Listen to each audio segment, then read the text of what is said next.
Welcome to English Baba channel. Class 10 English chapter number 4 है from the diary of Anne Frank. आज हम करेंगे इसके क्वेश्चन आंसर. जल्दी से वीडियो को लाइक कर दो. आई होप चिल्ड्रन आपने वीडियो को लाइक कर दिया है और अभी तक चैनल को सब्सक्राइब नहीं किया तो सब्सक्राइब कर दो सो दैट आपको हमारे सारे अपडेट्स मिलते रहे. क्वेश्चन नंबर 1 है What makes writing in a diary a strange experience for Anne Frank? Diary में लिखना पहली बार एन फ्रैंक के लिए एक स्ट्रेंज मतलब अजीब सा और नया एक्सपीरियंस क्यों था. चिल्ड्रन कोई भी काम जब हम पहली बार करते हैं, जैसे आपने जब पहली बार साइकिल चलाई होगी, पहली बार आपने चलना सीखा होगा, तो वो स्ट्रेंज लगता है. तो एन फ्रैंक ने कभी डायरी में नहीं लिखा था, पहली बार उसने डायरी लिखना शुरू किया था, इसलिए उसे वो स्ट्रेंज लग रहा था. तो आंसर लिख देंगे Anne Frank had never written in diary. Anne Frank ने कभी भी डायरी में नहीं लिखा था. She was doing this first time. वो ऐसा पहली बार कर रही थी. So it was a strange experience for her. इसलिए वो उसके लिए एक strange experience था.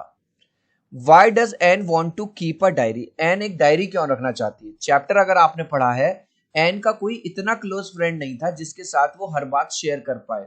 तो उसको लगा जब मेरे पास इतना क्लोज फ्रेंड नहीं है तो मैं अपनी डायरी को ही, जिसका नाम वो किटी रख देती है, उसी को अपने दोस्त बना लेती हूँ और जो भी मेरे थॉट्स होंगे वो मैं डायरी में लिखूंगी और उसके साथ शेयर करूंगी. इसलिए वो एक डायरी रखना चाहती है.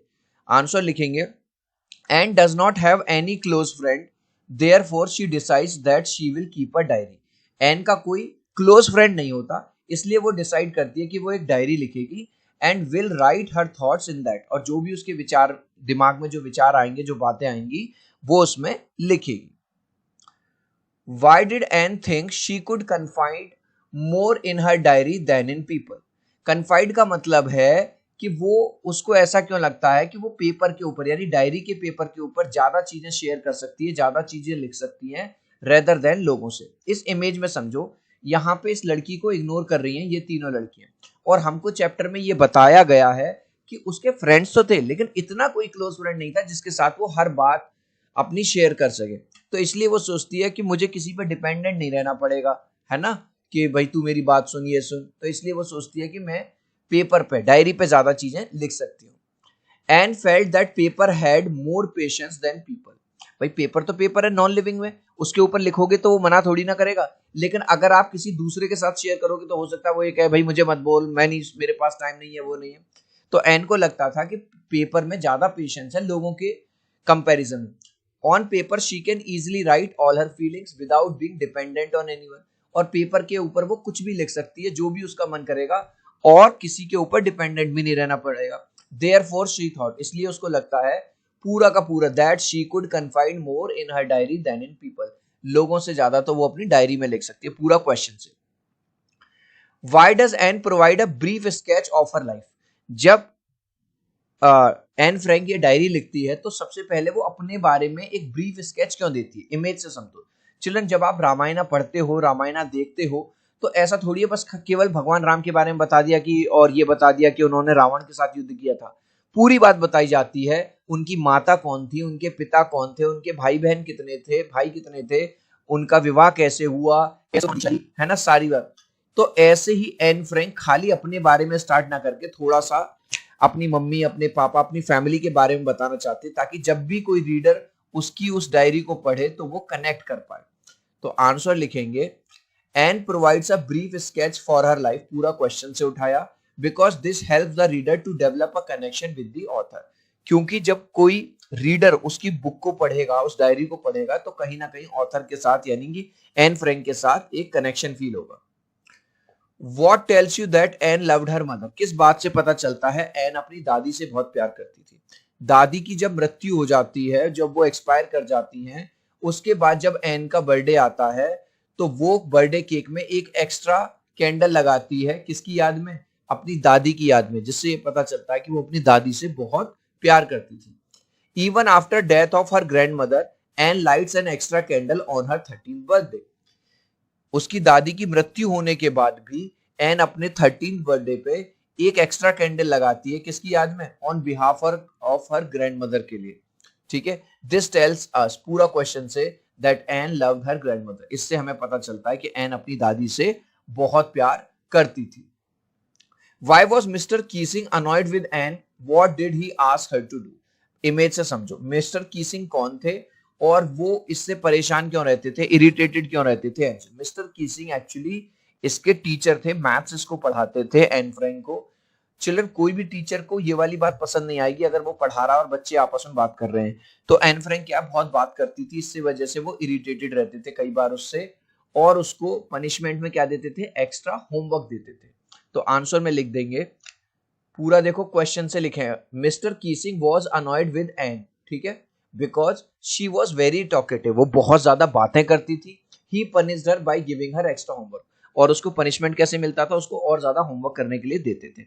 गाइज, अगर आपको वीडियो से वैल्यू मिल रही है, सचमुच में आपके दिल तक पहुंच रही है, एक एक चीज समझ में आ रही है, तो एक लाइक कर देना। मैं 3 तक काउंट करूंगा चिल्ड्रन, वीडियो को लाइक कर दो, 1 2 3। आई होप चिल्ड्रन आपने वीडियो को लाइक कर दिया है, चैनल को सब्सक्राइब कर दिया। इसके साथ साथ जैसा कि आप क्लास 10th में आ गए हो, हर सब्जेक्ट में 20 मार्क्स के एमसीक्यू आएंगे। इंग्लिश बाबा के एमसीक्यू चैनल पे 2,30,000 से ज्यादा सब्सक्राइबर हो गए हैं। इस तरह का लोगो है, ठीक है, और लिंक मैंने डिस्क्रिप्शन में डाल दिया है। इंग्लिश बाबा चैनल के साथ साथ एमसीक्यू चैनल को भी आज ही सब्सक्राइब कर लीजिए। इंस्टाग्राम पे मेरे से बात करने के लिए englishbaba.eb पे मुझे फॉलो कर लीजिए, और मुझे आप वहां मैसेज डाल सकते हैं मुझसे बात करने के लिए। How did an justify her being a chatterbox in her essay? Chatter box होता है चिल्ड्रन वो पर्सन जो बहुत बातें करता है। तो जब वो एक एसे लिखती है तो उसमें जस्टिफाई कैसे करते हैं, इमेजेस से समझो। वो कहती है कि जो मेरी मम्मी है वो भी बहुत ज्यादा बातूनी है, वो भी चैटर बॉक्स है, और मैं अपनी मम्मी की बेटी हूं, तो मतलब मुझे तो ये अपनी माँ से मिला है विरासत में, क्योंकि मेरी मम्मी बहुत बात करती है इसलिए मैं बात करती हूँ, तो इसका मैं कुछ कर नहीं सकती।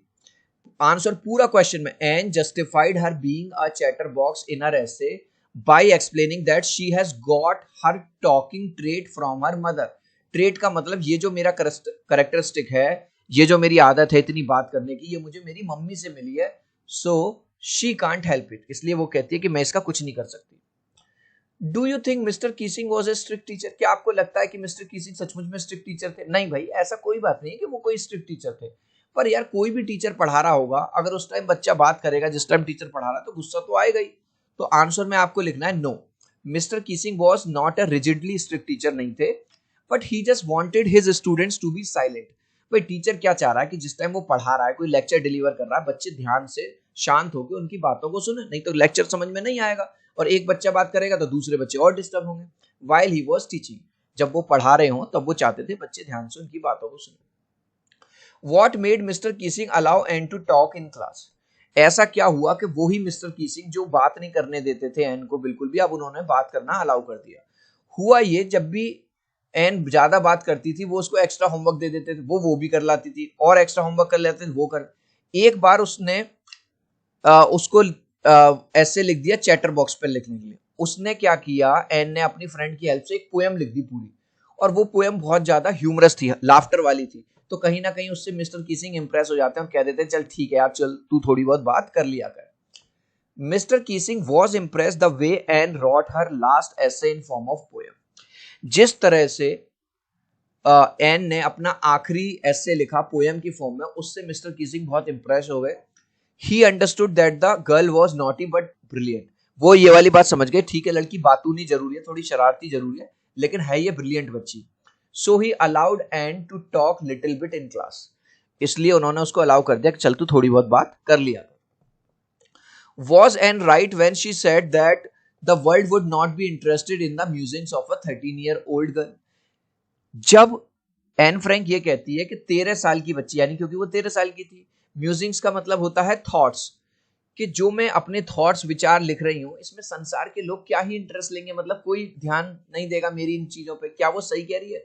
बिल्कुल सही कह रही है। चिल्ड्रन देखो, आज की डेट में अगर हम देखें तो क्या हमें किसी की फिक्र है?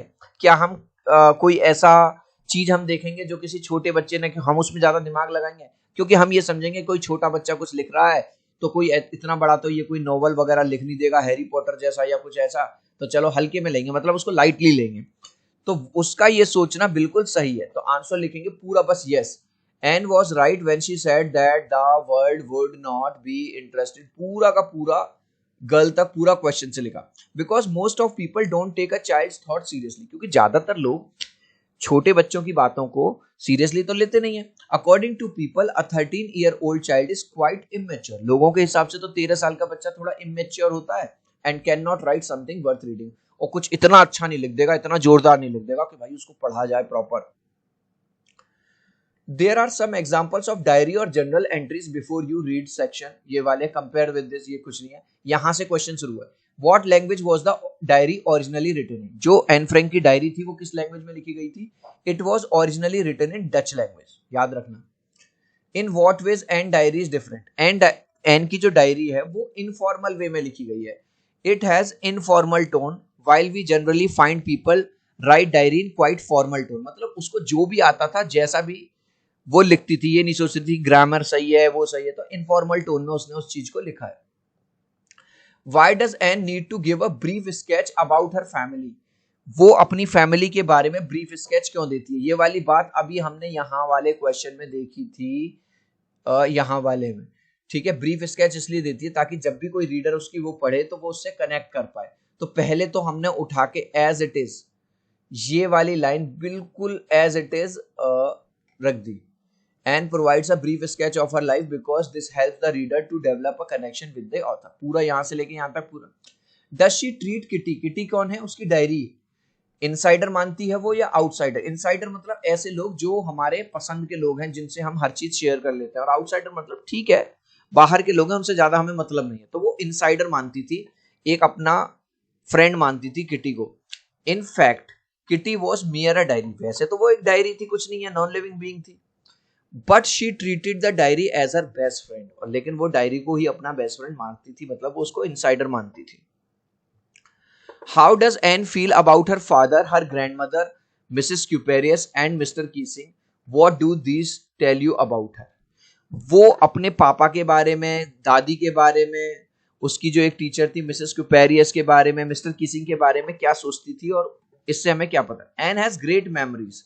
अपने पापा की वो तारीफ करती है, ग्रैंडमदर की, मिसेस क्यूपेरियस की। और शुरुआत में तो ये बताती है स्टोरी में कि मिस्टर कीसिंग स्टार्टिंग में तो उसको सजा देते थे, लेकिन बाद में उनकी तारीफ करती है कि उन्होंने अलाउ कर दिया था बात करने के। The way she writes about all of them in her diary gives a clear sign that Anne had wonderful ability of understanding people's behaviour.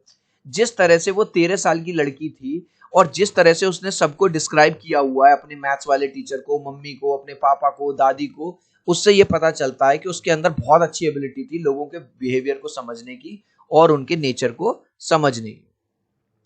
What does Anne write in her first essay? जब उसको पहला ऐसे दिया गया था लिखने के लिए, क्या लिखती है? Anne accepts her mistake that she talks a lot। वो अपनी गलती तो मान लेती है कि मैं बहुत बात करती हूँ, but she also writes that she has got this talkative nature from her mother। लेकिन वो ये भी लिखती है अपने आप को डिफेंड करने के लिए कि मुझे ये आदत मेरी मम्मी से मिली है, so she can't do anything about it। इसलिए मैं कुछ नहीं कर सकती। Anne says teachers are most unpredictable। Unpredictable का मतलब होता है जिसके बारे में हम कोई अनुमान ना लगा सकें, ठीक है। कभी बहुत हार्ड पेपर बना दिया टीचर ने, कभी बिल्कुल ही इजी बना दिया। Is mister Keesing unpredictable? क्या मिस्टर कीसिंग अनप्रिडिक्टेबल थे? तो yes, mister Keesing was unpredictable. हाँ, सचमुच में टीचर अनप्रिडिक्टेबल थे। Because in the beginning he seem to be strict. क्योंकि स्टार्टिंग में तो वो इतने ज्यादा स्ट्रिक्ट लगते थे, जब भी वो थोड़ी बहुत बात करती थी उसको एक्स्ट्रा होमवर्क दे देते थे, थोड़ा बहुत डांटते थे। But later on he change, लेकिन बाद में उनका बिहेवियर बिल्कुल चेंज हो गया। And allowed Anne to talk in class, और अलाउ कर दिया इनको थोड़ा बहुत बात करने के लिए। इस लास्ट क्वेश्चन का आंसर आप मुझे दोगे कमेंट सेक्शन में, देखूंगा कितने बच्चे राइट आंसर देंगे। Name of Anne's diary. Anne की डायरी का क्या नाम था? स्वीटी, किटी, मिस्टर कीसिंग या मार्गरेट? आप चाहो तो अपने आंसर में कमेंट में ए, बी, सी या डी लिख देना, मैं समझ जाऊंगा। आई होप ये वीडियो आपको बहुत अच्छा लगा होगा। प्लीज वीडियो को लाइक कर देना, चैनल को सब्सक्राइब कर देना।